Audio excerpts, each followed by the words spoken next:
আগামী মাসে আসছে আরও একটি ফিফার আন্তর্জাতিক বিরতি। ফিফার আন্তর্জাতিক বিরতিতে এবার মুখোমুখি হচ্ছে লাতিন আমেরিকার দুই ফুটবল পরাশক্তি ব্রাজিল ও আর্জেন্টিনা।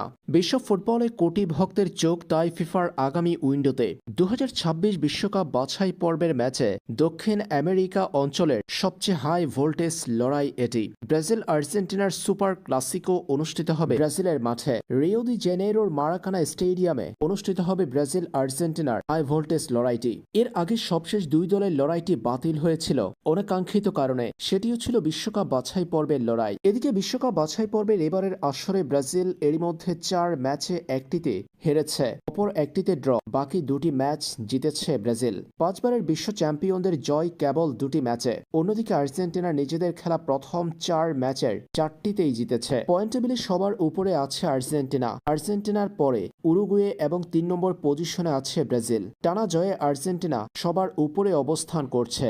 বিশ্বকাপ বাছাই পর্বে আগামী 22 নভেম্বর বাংলাদেশ সময় ভোর 6টা 30 ব্রাজিলের রিও দি জেনেইরোর মারাকানা স্টেডিয়ামে মুখোমুখি হবে ব্রাজিল ও আর্জেন্টিনা। ব্রাজিল আর্জেন্টিনার সুপার ক্লাসিকোর এই ম্যাচটি দেখতে হলে ভক্তদের চোখ রাখতে হবে ফিফার ওয়েবসাইটে। এর আগেও যেমন লাতিন আমেরিকা অঞ্চলের বিশ্বকাপ বাছাই পর্বের ম্যাচগুলো লাইভ সম্প্রচার করেছিল ফিফা প্লাস ওয়েবসাইট, এবারও ব্রাজিল আর্জেন্টিনার সুপার ক্লাসিকো দেখানো হবে সেখানে।